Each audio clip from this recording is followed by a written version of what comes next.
people are doing? So, 'tis upon us, the review for the one and only Xiaomi 14 Ultra. Damn, I've had to wait so long for this. I don't think I can even explain it to you based off of the English language norms, just how long I've had to wait. Because it's kind of like one of those experiences where, it almost feels like time is distorting and elongating itself just so I cannot get my hands on this thing because it could not be here soon enough. And to be honest, I hyped myself up so much for this, I had almost started to prepare to be disappointed. But it's not really the case, because for me, personally, this is one of my favorites this year, and that says a lot. Because we have had such absolute bangers from so many other companies, like the X100 Pro, or even the OnePlus 12. I know that's a flagship killer, but still, it counts. I love those phones too, but yeah, this is one of my favorites, as I said. But I also want to preface this by saying that the thing with the Xiaomi 14 Ultra is that it is not meant for everybody. It has kind of a specific audience based on the feature set that it provides, very similar to the Xiaomi 14, the regular one I reviewed just a while ago. I think it's even more specific in that regard with the Xiaomi 14 Ultra, because you're paying a lot of money for this, and if the experience is not kind of tailored to your needs, then buying this will only disappoint you, and I don't really want that, which is exactly what we're here for this review. And look, the fact is this, we're starting off with the design, and I do believe that the Xiaomi 14 Ultra feels extra classy when using it because it just has a different feel to it altogether. It's not just the design, the display, the cameras, everything has a sort of high-end classy feel to it. Maybe not so much with the software, but we'll get to it. Now, look, I even wanted the theme of this review to kind of be a little bit high class. But I wanted to wear a blazer. That's how far I wanted to go, but turns out it doesn't fit me anymore. Oh, the disappointment. I have too much girth, apparently. That's usually a good thing, but not for the blazer at least. Anyways, the design. Look, the leather finish, it is top tier.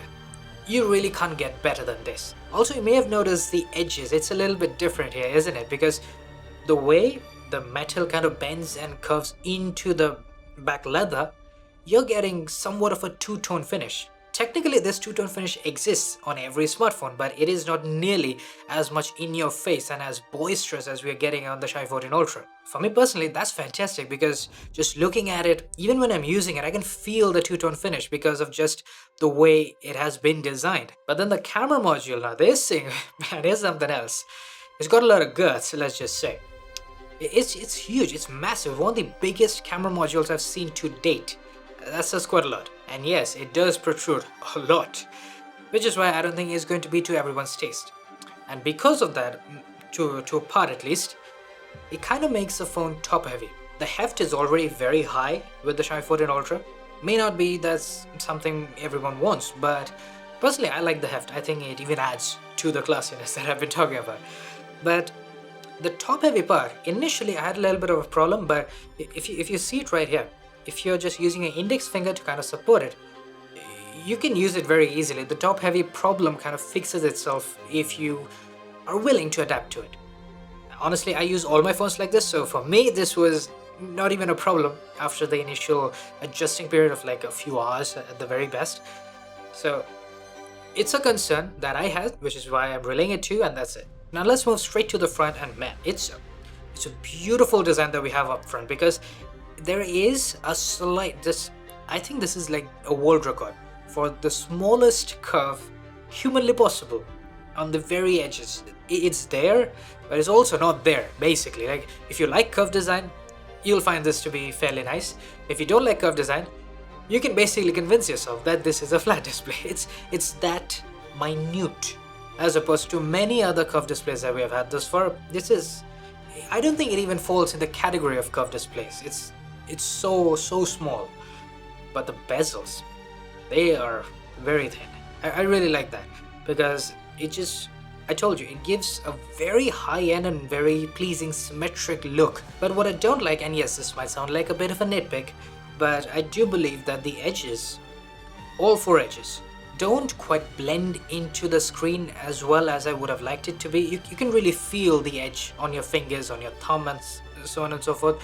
That's not the case on almost any other device. Like I've been using the X100 Pro for quite a while now. It has a smooth blend, like you almost don't even feel the edge right there. That, it feels a little odd when I'm using this. Anyways, look, I want to clarify something here. The design for me is absolutely top tier. This is one of the best smartphone designs I've seen and used in probably ever. That says a lot, obviously. And also the complaints that I made, they're not really complaints. I guess you could consider them to be concerns that some people might have. So I wanted to point it out. That's all really. Now we've been talking about this for a very long time. Let's finally jump into the display because there's really not much to talk about it. It is such a beautiful, stunning looking display. I don't really think there's any point in even talking about the display because it is almost about as perfect as you can have it in any smartphone thus far.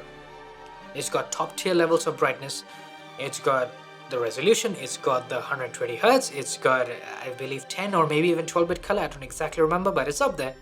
It's more than what you would ever need. It's also got Dolby Vision, it's got HDR, it basically has everything covered. That's probably never going to be a real complaint about the display unless there's like a technical issue or anything like that, because I don't really have any. I've been using this phone almost daily for like 6 to 7 hours on a regular basis and I have no issues whatsoever. Even like if you don't like how the display looks, like the colors and stuff like that, there are so many options.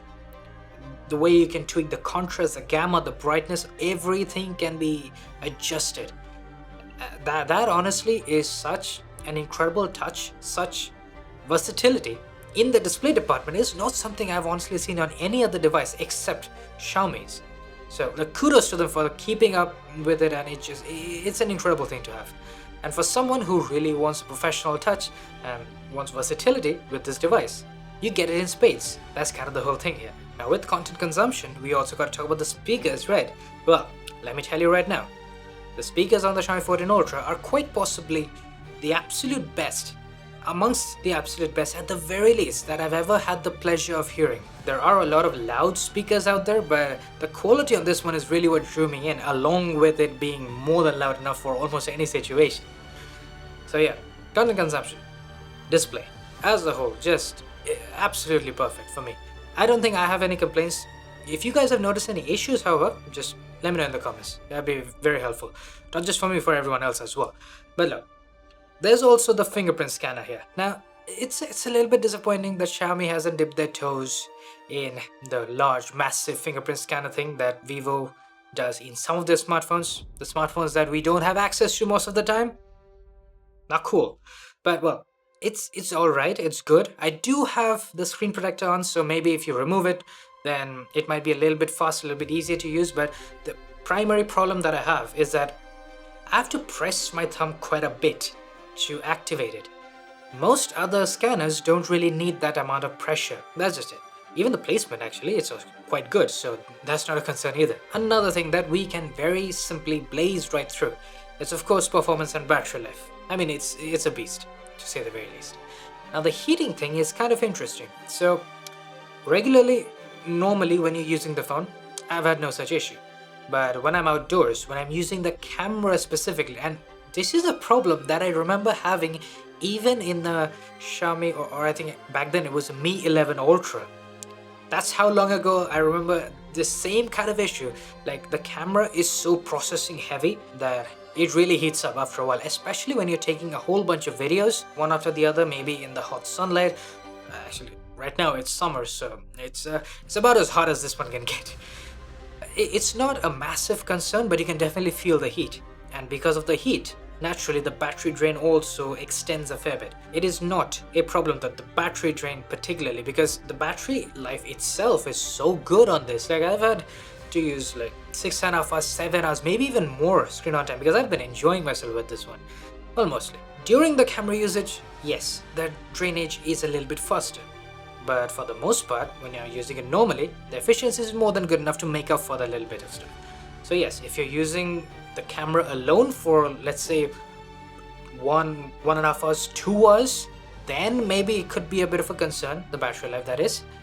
But otherwise, it really shouldn't be. Now then, the software. See, this is where I have mixed feelings, because Xiaomi's HyperOS, it is better than before, it is cleaner than before.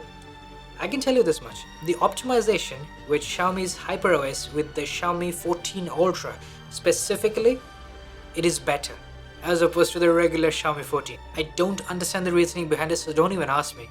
But I do remember complaining about the OS and the animations not feeling particularly smooth when I was using the Xiaomi 14. Now, some people didn't really notice it, good for them, but I did. I definitely noticed the issue. That's not the case on the Xiaomi 14 Ultra, which is why I think that Xiaomi just spent more time optimizing the 14 Ultra as opposed to the 14. Yeah, no love for the Xiaomi 14 now, is there? But look, fact is this, you're paying more, you're literally getting a better phone. Even the software is more optimized as opposed to the lower priced device in the same flagship series. So that's just an interesting thing. The fact is that it's super smooth. It is buttery to say the least. It's almost, I would say, like 95% of the way to being as smooth as OnePlus's brand new Oxygen OS. OnePlus 12 is the smoothest phone that I've ever used. And this one gets 95% of the way there, that means a lot, let me tell you right now. But there are issues. Like, one of the things that I've had to face even with the Xiaomi 14 was that we don't really get regular screen on time when you're looking at the battery settings. You have to go to, I believe, digital well-being, and that thing is a bit more cumbersome to use. It's not supposed to be there for screen on time, and it's just something that I feel has been overlooked. You also can't really convert Dolby Vision HDR video that you've taken with this one's cameras into SDR. That also feels like a bit of an oversight. Maybe these things will be added eventually soon enough. This is a new, technically a new OS from Xiaomi, so some fine-tuning is required. But what I absolutely just, I don't even know how I feel about this. Because I hate it, but I also am feeling relieved about it. It's the icons. You might have noticed at this point, I have round icons. I'm not joking when I say it took me 1.5 hours, 90 bloody minutes of my life to find the theme that has round icons in the theme store that Xiaomi provides. Now, the theme store itself is good and all, but that's not the point. The point is that why do we not have a good stock option for round icons? Squircles are fine. For those who don't want to bother with it, it's fine. But for people like me who are obsessed with round icons, no love? Nothing? Like, come on. 90 minutes. Do you know what I could have done with that time? I don't know, but something. Better than searching for the icons at least. Like, come on. Why? Why is it so difficult that it should just simply be, do you want squircle icons or do you want round icons? That's it. That's all we need. I mean, clearly it's possible. I've done it, right? Oh man, I really had to get that out. Anyways, another thing that is actually really good about the Xiaomi 14 Ultra is, of course, the always-on display. There's a lot of options here. We have animated options as well, so definitely, look, it's a good software experience, and that is coming from me who can be particularly nitpicky about software, so I think it is worth considering. Anyways, let's move on to the cameras, because that is what you're buying this for. At the end of the day, that is all there is to it. The cameras are either going to make it or break it for you. Everything else I just said, it was basically like a prequel to this. The cameras on the Xiaomi 14 Ultra. Oh yes. Look, I'll get through the basic stuff first, and then we'll get to the professional stuff. So, first and foremost, the regular photos. I like it. I think it can be a little inconsistent sometimes, especially if you want to use a natural color profile, which is like authentic. There can be certain moments when you get too much contrast or too many crushed shadows. Now, every single camera on this is super high quality, and I really, really adore that. A lot of the times, you get these 50 megapixel sensors, like on the ultra-wide camera or the 3x camera, but they turn out to not be all that good. And I don't really know why that exactly happens, but thankfully it is not the case here. Simply put, regular photography is good. It's really good. Even the detail preservation has been optimized really well. The problem is that this inconsistency, it ramps up all the way when you're trying to use portraits. To this date, I don't know which one to recommend, because you get two options. You get either Leica portraits, which is usually a higher contrast, more punchy looking portrait that you can have, and then you get Maestro portraits, which will essentially give you a flatter, maybe in some cases a more flattering look, but it is inconsistent. It is so inconsistent that it can be almost heartbreaking, because in every single camera comparison I made, because of just how the results kept turning out, I couldn't really stick to either Master or Leica Portraits. I had to test out both, and the way it turns out in most cases is that in some situations, Leica Portrait will work better. In other situations, Master Portrait will work better. The problem is that if you have to switch between two modes, and if they're going to fluctuate in the quality of the shot that you're going to produce, the quality of the portrait that you're going to get at the end of the day, that's horrible. It's a massive concern, to say the least, because a lot of people will just be turned off by this, right? Even for someone like me who doesn't take portraits or selfies almost at all, an issue with rear camera portraits is something to really be wary about. And speaking of selfies, the selfies are actually really good. It's a little odd that the selfies and the selfie portraits turn out so good and so nice to look at, but the rear camera portraits are just unoptimized. And then of course we have night mode, which I think it's almost flawless on this one, because when we use Leica Authentic, you can get very natural, very nighttime looking shots. Dark shadows, high contrast, dark night skies, those are the type of night mode shots that I really like.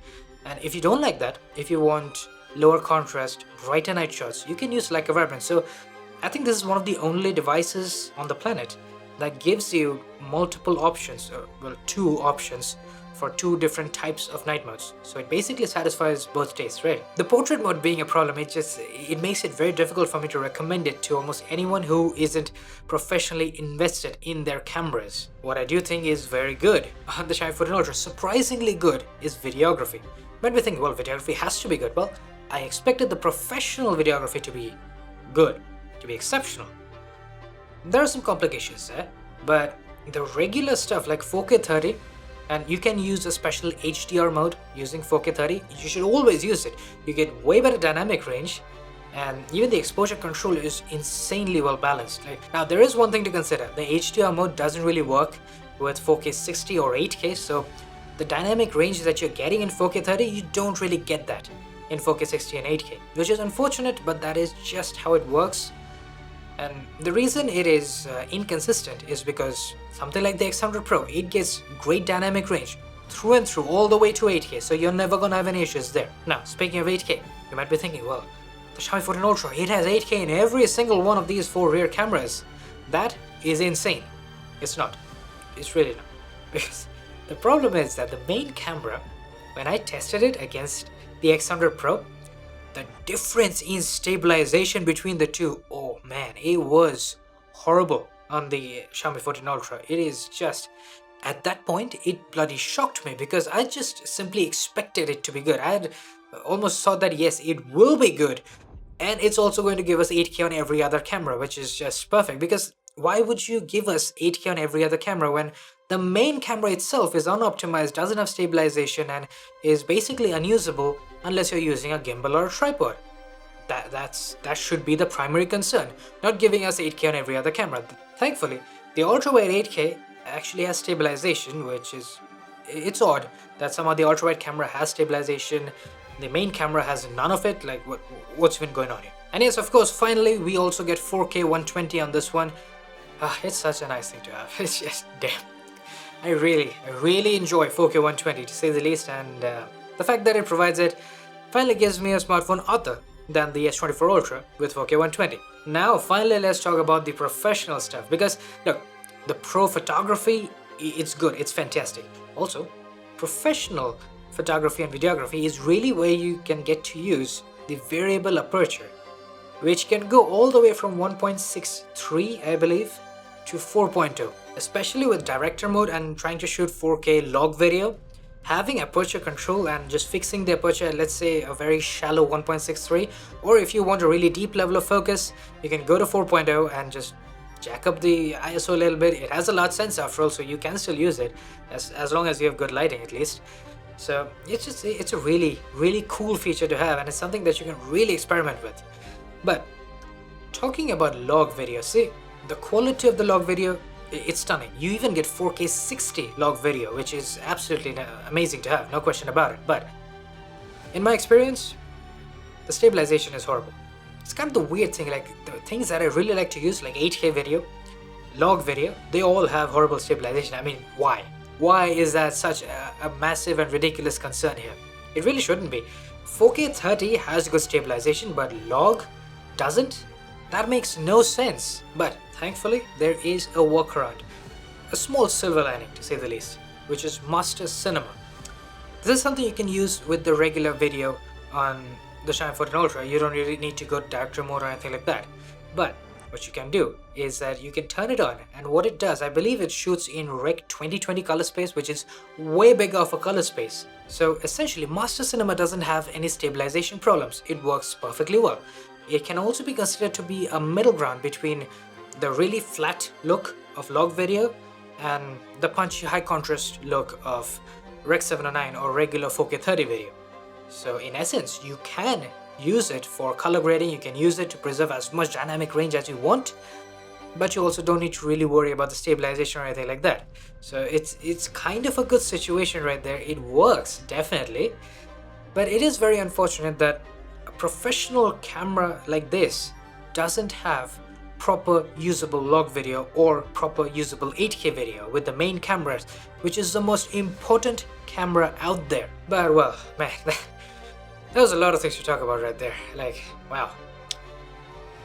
I think, I'm telling you right now, if the professional stuff in the cameras is really what you're looking for, there's really no secondary device to this. There's almost nothing else out there like this. So, keeping that in mind, however, there are concerns, right? With the cameras especially. Portrait mode being just almost non-usable, especially if you're looking for a point-and-shoot camera, and the portrait mode being this bad, I don't think you're even considering the Xiaomi 14 Ultra at this point, right? So that really is my concern here. Honestly, if Xiaomi had good portrait mode along with everything else, it would damn near be the perfect camera of 2024, almost at least. But well, that's really not the case. So there's really a lot to consider for you as the buyer, and I hope that I got all the concerns out the way here. Well, I'll be seeing you guys tomorrow with many more to come. I'm out of breath right now. Cheers.